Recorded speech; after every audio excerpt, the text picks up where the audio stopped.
মোদির বিরুদ্ধে এবার নিজের দেশের মানুষকেই বন্যার পানিতে ডুবিয়ে মারার অভিযোগ। দুর্গাপূজার আগে পশ্চিমবঙ্গকে পানিতে ভাসানোর মতো ভয়াবহ নোংরা কাজ করেছেন মোদি। অভিযোগ রাজ্যটির মুখ্যমন্ত্রী মমতা ব্যানার্জির। বাংলাদেশের পর এবার নিজের দেশের অঞ্চলকে, মানুষকে পানিতে ভাসিয়ে দেয় চলছে পুরো ভারত জুড়ে আলোচনা সমালোচনা। পূজার আগে পশ্চিমবঙ্গে ভয়াবহ এই বন্যায় রাজ্যটির 10 জেলায় মৃত্যু হয়েছে অন্তত 28 জনের। কিন্তু এই দুর্যোগকে প্রাকৃতিক নয়, মানুষ্য সৃষ্টি বলছেন মমতা ব্যানার্জি। কার্যত এই দাবির মাধ্যমে মোদির বিরুদ্ধে বন্যার পানিতে মানুষকে হত্যার অভিযোগ তুললেন এই নেত্রী। মোদী সরকারের উপর এ নিয়ে ক্ষোভে ফেটে পড়েছেন তৃণমূল নেত্রী। পশ্চিমবঙ্গের মুখ্যমন্ত্রী মমতা ব্যানার্জির দাবি, দামোদর ভ্যালি কর্পোরেশন বহুমুখী নদী উপত্যকা প্রকল্প বাঁধ থেকে অনুমতি ছাড়াই পানি ছেড়ে দিয়েছে।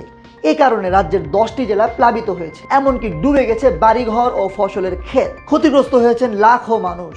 বঙ্গোপসাগরের নিম্নচাপের প্রভাবে গত কয়েকদিনে পশ্চিমবঙ্গের দক্ষিণাঞ্চলের জেলাগুলোতে বৃষ্টিপাত বেড়েছে। ফলে নদ নদী ও অন্যান্য জলাশয়ের পানি নিচু এলাকায় প্রবাহিত হয়ে ভয়াবহ বন্যার সৃষ্টি হয়েছে। পশ্চিমবঙ্গের পাশাপাশি প্রতিবেশী ঝাড়খণ্ড রাজ্যেও ব্যাপক বৃষ্টিপাত হয়েছে। এতে দুই রাজ্যের মধ্য দিয়ে প্রবাহিত দামোদর নদীর পানি আশঙ্কাজনক হারে বেড়েছে।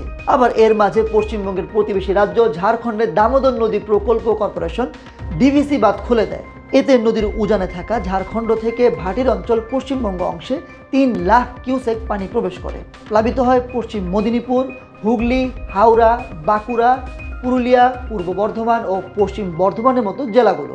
দুর্গত জেলা ভ্রমণ করে বন্যায় আক্রান্তদের সার্বিক সহায়তার ঘোষণা দিয়েছেন মমতা ব্যানার্জি। এছাড়াও এই বন্যাকে ম্যান মেড বন্যা হিসেবে দাবি করে মমতা 2 দফা চিঠি লিখেছেন মোদীকে। চিঠির উত্তরে কেন্দ্রীয় সরকার জানিয়ে দিয়েছে, ডিভিসির বিভিন্ন বাঁধ খুলে দেওয়া হয়েছে পশ্চিমবঙ্গের বিভিন্ন প্রতিনিধিদের সাথে আলোচনা করে। এছাড়াও ঝাড়খণ্ড সরকারের সাথে আলোচনার চেষ্টা করলেও সাড়া মেলেনি বলে জানায় কেন্দ্র। এদিকে কেন্দ্র সরকারের এমন মন্তব্যে মোদী সরকারের সাথে বাকবিতণ্ডায় জড়িয়ে পড়েছেন মমতা ব্যানার্জি। ডিভিসির কমিটিতে থাকা পশ্চিমবঙ্গের 2 প্রতিনিধি পদত্যাগ করেছেন। প্রতি বছর ঝাড়খণ্ডের কারণে পশ্চিমবঙ্গে বন্যা হয় জানিয়ে মমতা বলেন, শুধু বৃষ্টিতেই পশ্চিমবঙ্গে বন্যা হয় না। এই অভিযোগে সম্প্রতি পশ্চিমবঙ্গের সাথে ঝাড়খণ্ডের সীমান্ত বন্ধ করে দেয় সরকার। মমতা এক সাক্ষাৎকারে বলেন, পশ্চিমবঙ্গে বন্যার জন্য কেন্দ্রীয় সরকার এবং ঝাড়খণ্ডের রাজ্য সরকার দায়ী। দামোদর প্রকল্প এবং ঝাড়খণ্ডকে বাঁচাতে তারা পশ্চিমবঙ্গকে ডুবিয়ে দিচ্ছে। তবে কেন্দ্রীয় বিজেপি সরকার এ নিয়ে মন্তব্য না করলেও তাকে কঠিন ভাষায় আক্রমণ করেছেন বিজেপি নেতা শুভেন্দু।